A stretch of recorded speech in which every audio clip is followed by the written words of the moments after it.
Hey Strong Girls, it's Coach O. Today we're going to go over everything about push-ups. So we're going to do everything from proper form, common mistakes, how to fix them, progressions, how to get your first push-up, how to progress your push-ups with weight, and everything you need to know. So let's get right into it. First, we're going to start off with just what I call the Strong Girl push-up standard and what we're working towards, okay? So our push-ups, we're going to be here, and we want to make sure we're getting all the way to the floor, touching our nose to the ground, and then back up in a nice strong push-up position. So let's start at the beginning with just learning how to do this push-up. So first thing we need to work on is just working on our hand plank and building strength in that position of a hand plank. So we're gonna go hands directly out from our or beneath our shoulders. You can go a little bit wider when it comes to push-ups, but anywhere in this position here, you can kind of play around with what feels best for you. So from the front, that's gonna look like this. From the side, this is where I really want you to focus, is that we have a straight line down from our shoulder, over our elbow, over our wrist. That's nice and stacked there. A common mistake I see people doing is that their hands might be too far out in front of them, and you can see how this looks like a diagonal angle there, okay? So you want to have our hands directly underneath our chest so we have that straight line down from there. Another common mistake that I see with planks is that when people are planking is that they end up like this. And even though their core isn't arched, right, we look more like we're on a diagonal line here. I want you to actually raise your hips up just a little bit. So from your shoulders to your hips, you're flat, and then it goes down on that diagonal line from there. So difference between here to here, and that's very slight. And then the last common mistake that I see when doing planks is not having any core engagement and having an arch in your lower back. So what that looks like is like this, right? So how to fix this, we need to learn how to tuck our pelvis. So what I want you to do here, all I want you to do is think about squeezing your glutes. And all of a sudden when you do that, you can see how my core tucks and engages. I'm bringing my hips in alignment, and then we're nice and strong there. If you can't really feel that, something that you can do, you can grab a weights plate, you can grab a textbook, a sheet pan, whatever, put that on your back, and you can see here, I'm going to hold my knee here just so I can show you. If you're arched, you're going to be able to put your hand through your lower back there, and when you tuck and engage that core, you shouldn't be able to put your lower hand between your lower back there, okay? So here versus here. So you can play around with that. So that's your plank, and last thing I wanted to mention about plank, feet are just going to be hip width apart. Here, we don't want to go too wide. We also don't want to have our feet touching each other. So just nice and straight down from your hips. So that is your basic plank. I know that's a lot of details about a plank, but that's the base position that we are when we're doing our push-ups. So I have my notes to the side here if you're wondering why I'm looking off to the side. That's your push-up. From here, let's talk about moving down into that push-up position. So the first thing, let's talk about our upper body, because that's obviously the main thing that's working, and that's also where I see a lot of things kind of go south for people. So first, we always want to make sure that we're not flaring our elbows, right? So we want to make sure that our elbows aren't flaring out to the side, and you can see there too how my fingers kind of turn in. That's another point. Now I'm thinking back to this plank. When you're doing your plank, fingers always face forward. We're not going to the side this way, and we're also not turned in this way, okay? So everything's straightforward there. So we need to figure out a way how to not allow our elbows to flare out, because you can see that puts a lot of stress on your shoulders. So there's going to be a few things we're going to do here. The first is I want you to think about engaging your scap. So if I put my shoulders out in front of me, I can shrug my shoulders, and then I want you to watch me engage my scaps here. So imagine you're doing like a little scap pull-up from the bar with your hands out in front of you here, and that's going to lock up your shoulder, lock up your lat, and tighten up your entire back. So you can practice this a few times. Okay, and before you go for every single push-up, you're going to lock this in and hold this position the entire time. Another thing I want you to do is thinking about, as you're doing that scap push-up, you're externally rotating, okay? So your hands are going to go out in front of you. I want you to imagine you're holding onto two jars, and you're twisting and opening up those jars, okay? So from the back, that looks like this. We're here, and then we're twisting and opening up those jars. When you're twisting, you can see, I know I'm wearing all black, but here's my elbow. It's facing to the side right now. When I twist and externally rotate, now my elbow's pointed at that 45-degree angle, and that's where we want to be when we're doing our push-up, okay? So let's see how that looks when I'm in this push-up position. So first I'm going to go relaxed. You can see how my elbow bone is facing out to the side, right? and my push-up would look like this. I'm not changing anything about my stance. All I'm doing is activating those scaps. I'm twisting into the ground. My hands aren't moving, but you're gonna see this external rotation here. And then when I go down, my elbows are gonna be at that 45-degree angle, nice and tight to my body, okay? So you wanna make sure, wrap and rotate, do your reps. Sometimes, beginners, you'll need to kind of wrap and rotate and reset that for every rep. And then as you get more and more comfortable with that, you're gonna be able to just do it for the first rep and hold that the entire time. So that is hand positioning and kind of like upper body. Things to think about with your body as a whole, right? Think about push-ups. We want to be moving like a plank, everything down and everything up at the same time. And a lot of this push-ups, right, we think it's such an upper body movement. I mean, it is, right? We're working on our chest here, but it's a huge, huge core exercise. So we're really needing to engage our core and hold it, right? That's where that plank is coming into action here. So a huge, huge issue that I see and huge common mistake is arching of the lower back. So what that looks like, right, is people being here, or they'll start in a really good plank, they'll go down, and then they'll arch their back when they come back up, okay? So what I want you to think about here is that same thing. Tuck and squeeze your glutes really, really hard, and you're squeezing your glutes together the entire time. If you had something between your glutes, you're squeezing and holding it, okay? So here, I have my back arched. I'm gonna squeeze my glutes. I'm squeezing and I'm holding my glutes together the entire time, okay? I'll show you here if I go, like I said, a lot of people go down really good, and when they come up, if I undo my glutes, then my entire pelvis and core all kind of comes unlocked, okay? So squeeze your glutes together really, really hard from the beginning, hold it together throughout your entire rep, okay? Or you can always, reset between every rep. And then another thing too, with that lower back arching, you can take that plate, take that textbook, take that sheet pan, and hold that there so you can have that physical cue if you like having that physical cue there.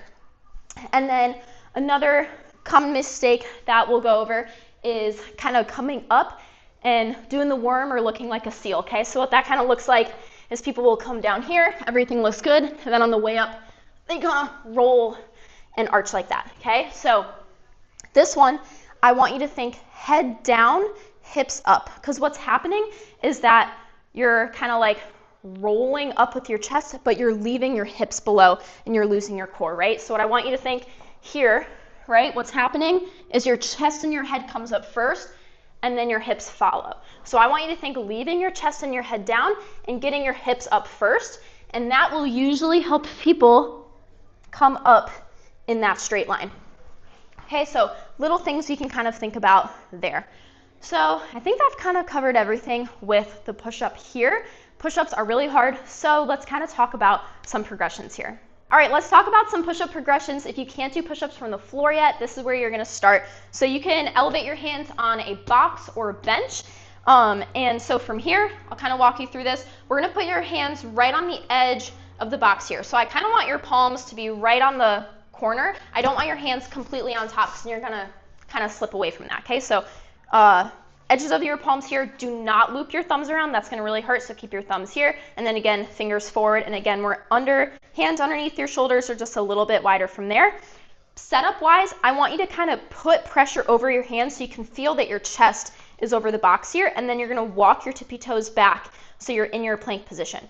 A big mistake here that I see is, I know because we're so elevated, we feel that we're very upright or tall. A lot of people will go feet flat, right? But then that puts you in a really awkward position. And think about it, when you're doing a plank on the ground, you're high up on your tippy toes. You're not feet flat. You would end up just being in a weird position, okay? So make sure you're really, really high up on your tippy toes. It should literally look like you just took your plank and elevated it, okay? So we're here, and then same exact thing form-wise. We're gonna externally rotate, keep those shoulders down, tucking our core, and then elbows at that 45-degree angle. And here, when you come to the box, I want your sports bra band to touch the edge of the box and then drive back up, okay? So we're gonna control, tap the box, and then explode up. Control, tap the box, explode up.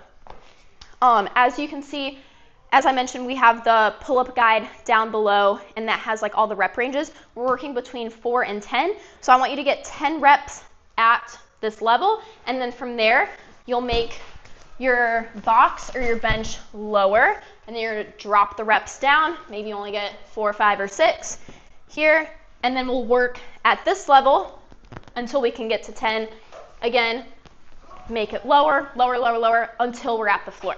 So that's the option with a box. If you don't have a box or if you don't have a bench, another great way you can do this is off of a barbell or Smith machine. First thing with safety when we're talking about this is if you're on a rack, you want to be pushing the bar into the rack, right? I don't want to be on this side of the bar pushing this way because you're going to push it out of the hooks. Same thing with the Smith machine. Watch where it's like, you know, unhooking and make sure you're on the right side of the rack. So from here, same thing, hands underneath your shoulders, up on your tippy toes, tuck your core, wrap and rotate. Down, your sports bar band is going to hit the barbell and then back up. And then just like the box, I actually kind of like using the rack better because you're going to have more, I guess, increments. So you would just make the bar lower and lower until we're at the floor. So along with those progressions where we're working through the reps of an actual push-up, we're also going to be working on push-up negatives. So push-up negatives are super great if you're familiar with pull-up negatives. They work the exact same way, but you're going to be lowering yourself into your push-up as slow as you can. And the idea of this is that we're gaining strength in all of these little positions as we go down in our push-up, right? So we're going super, super slow, gaining that strength, relax at the bottom, and then you're just going to be able to roll up and reset. So you don't actually have to do your push-up there, okay? So with the push-up negatives, this is all gonna be laid out in the push-up guide that I have linked below, but we're gonna start with 5 seconds, and then you're gonna work your way up to 15 seconds per rep, okay? So let me show you here with our push-up negatives. Same idea, start in our nice plank, externally rotate, wrap those fingers, pull back those shoulders, and then you're lowering as slow as you can. And the goal is that we're lowering that plank in one even straight line. We're controlling all the way to the bottom, and then we get to the bottom and then roll back up, okay? Common mistakes that I see with the push-up negatives. The first one is controlling and then dropping, right? So what that looks like is you might be really, really good at controlling here and then losing it about halfway. And that's just really a strength thing that we need to work on. What I'd rather have you do is go a little bit faster in that first part and try and make everything even, okay? So instead of going slow and then dropping fast, I'd rather have you go just a little bit faster and be able to control yourself the entire way down. Another thing, and this is where it gets really tricky with push-up negatives, is that people will tend to drop their hips first before they even bend their arms. So what that looks like, they feel like they're doing their push-up negative, right? But they're lowering their hips. They're like, oh, I'm moving. And then they roll down like this, right? What I want you to do here, the first thing that bends when you do your push-up negative is your elbows. So you're immediately moving your chest down to the ground. So instead of hips down first here, right, my elbows are still straight, we're gonna go elbows break, and then my chest gets to move down with my body, okay? Same thing, we're always keeping that pelvis tucked, glutes squeezed, core engaged, all that good stuff. So like I said, push-up negatives, we're gonna start at 5 seconds, work our way up to 15 seconds. If you can't do push-up negatives from the floor, that's okay. You can use those same progressions we talked about, so you can go elevated on a box, on a bench, or on that barbell, work on the push-up negatives. So start at 5 seconds, work your way up to 15 seconds at that level, and then lower your levels once you're getting those 15-second push-up negative reps. I also wanted to include a note here for those of you who struggle with wrist issues or have wrist pain when you're putting a lot of pressure on your wrists. 2 things to kind of look at this. First, it could just mean weak wrists, so we're gonna make sure we're working on our grip strength in the gym. Another reason, it might just be a condition, arthritis, whatever. So I wanted to offer some options here. The first one would be off of dumbbells. So make sure if you do this with dumbbells though, you have these like hexagon dumbbells that have a flat edge on them so that they're not rolling around. But that way you can put them here and then do your push-ups off of those dumbbells there. Another thing off of the ground would be like those parallel gymnastics bars that you can use. So dumbbells is one option, but obviously that is going to mean that you're going to have to be on the ground. Another option is to do them off of dip bars, okay? It's because with this is, if you're, depending on like what dip station or dip machine that you have access to, you can start them high and you can make them lower and lower, and you can work on those progressions here. So we're here, and then we're hitting those push-ups off of those parallel bars. And that's gonna mean whenever you're doing it like this, your hand's not gonna be flat and you're not gonna have that sharp pressure on that wrist. Ultimately, you should not have pain when you're doing push-ups. Big reason, making sure those fingers are forward and not off to the side, and making sure that we're keeping that shoulder and elbow down at that 45-degree angle. All right, and the last thing I wanted to talk about is our reps. So this is a body weight skill movement that's absolute strength.